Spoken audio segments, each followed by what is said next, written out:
Coucou tout le monde, nous voilà de retour pour la vidéo du mercredi. Je veux juste répéter encore une fois qu'en fait,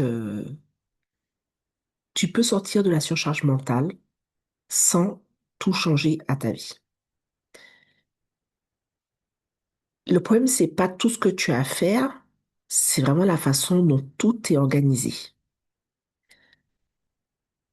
J'accompagne quelques femmes et la plupart, quand je les accompagne, elles me disent, j'ai pas le temps, je suis débordée, j'y arrive pas. Mais quand on regarde de plus près, c'est pas qu'elles ont trop à faire, mais c'est qu'elles portent tout en même temps. En fait, comment dire, quand elles sont dans un instant T, au lieu de sectoriser, j'aime pas trop dire ce mot parce que ça fait vraiment se découper en morceaux et en fait, il faut trouver le lien entre chaque sphère de sa vie. Mais elles vont penser à leur boulot, aux enfants, au business, à ce qu'elles ont oublié, à ce que nanana, etc. Et tout en même temps.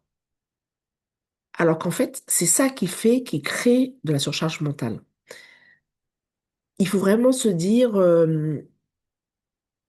à l'instant T, je fais le choix de me concentrer sur telle tâche, et donc temporairement, j'éteins le reste du bruit.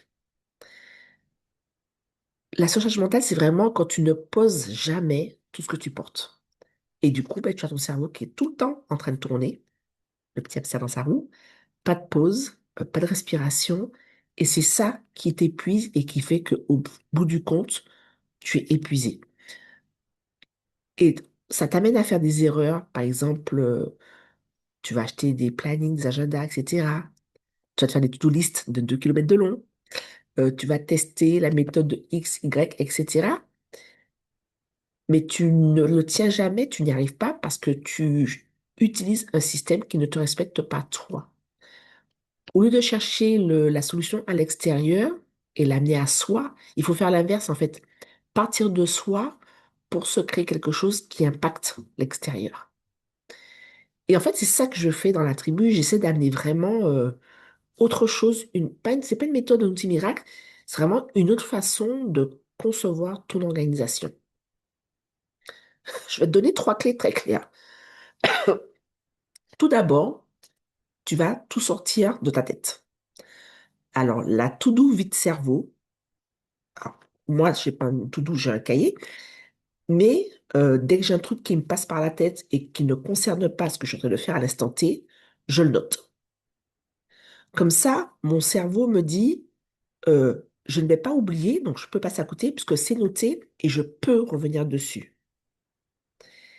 Et ça, vraiment, enfin, c'était vraiment un premier truc, vide ta tête. Donc moi, je l'appelle la to-do vide cerveau, tu l'appelles comme tu veux. Mais vraiment, euh, dès que tu as un truc qui te passe par la tête et qui ne concerne pas ce que tu fais à l'instant T, tu le notes. Et ben, après, tu choisis ton rythme, une fois par semaine, une fois par jour, ça dépend de tes envies, de toi, hein. Tu jettes un œil à ta to-do vide cerveau et tu peux dire, ben ça, je basse, enfin, je fais pas, ça, je peux déléguer, ça, ben tiens, je vais le mettre dans ma to-do ou dans les... que je vais planifier pour un autre jour, parce que ce qui n'est pas planifié ne sera jamais fait, etc., etc., etc. Et il y a juste des trucs, ben, si ça prend 2 minutes que tu as envie de le faire tout de suite, tu peux le faire tout de suite, etc., etc. Mais déjà, le premier point, c'est tout sortir de ta tête. Ensuite, le deuxième point, créer des zones pour ne pas tout mélanger. Quand je te disais, effectivement, moi, c'est un peu le reproche que je me suis fait pendant un moment, et puis du coup, là, j'en ai pris conscience. Quand j'ai du temps dédié à mes enfants, je suis à 100% avec mes enfants. Quand j'ai du temps dédié pour ne rien faire, eh ben, pendant ce temps-là, je ne fais rien. Et ça a été dur au début parce que j'avais toujours tendance un peu à faire mouvoir un peu les lignes. Et après, je me suis dit, mais non, en fait, pour toi, pour ton bien-être, c'est un choix que je fais. Du coup, en pleine conscience, de me dire, ben, je me, comme un rendez-vous chez le médecin, je prends rendez-vous avec moi-même ou avec mes enfants, etc. Mais c'est mon choix. Et le fait d'avoir ces temps dédiés à chacune des sphères de ma vie, d'avoir ce temps dédié pour des espaces, ben, soit où je me pose, soit où j'ai envie d'aller marcher, ou c'est toi qui définis en fait ce dont tu as besoin. Et le troisième point revient à ton énergie. Un truc tout simple. Alors moi, je fais pas du tout doute pour le jour au lendemain. Je suis pas trop fan de ce mode de fonctionnement, mais ça fonctionne pour certaines personnes. Moi, j'ai une to-do à la semaine et avant de préparer ma journée, je me dis, est-ce que effectivement j'ai l'énergie pour ça maintenant? Et j'ajuste. Si ben, je peux faire que la moitié, ben, je fais que la moitié, ben, je ferai l'autre moitié demain ou 2 jours plus tard. C'est pas grave. Le tout, c'est que sur ma semaine, ma to-do soit faite. Pareil, ma to-do, même si elle est sur la semaine, j'ai pas 50 000 trucs. Si j'ai 10 tâches maximum pour ma semaine, j'en ai pas plus. Parce que ben, j'ai du temps pour moi, j'ai du temps pour mes enfants, etc., etc. Donc, vider son cerveau, se créer des espaces dans lesquels on travaille, des espaces dans lesquels on ne fait rien, les zones imprévues, etc., et revenir à son énergie pour avancer. Donc, tu n'as pas besoin de tout changer. Il faut juste arrêter de tout faire, tout penser, tout porter en même temps. Et ça, tu verras, ça te change la vie. Alors, comme je te disais tout à l'heure, c'est vraiment une méthode que j'enseigne.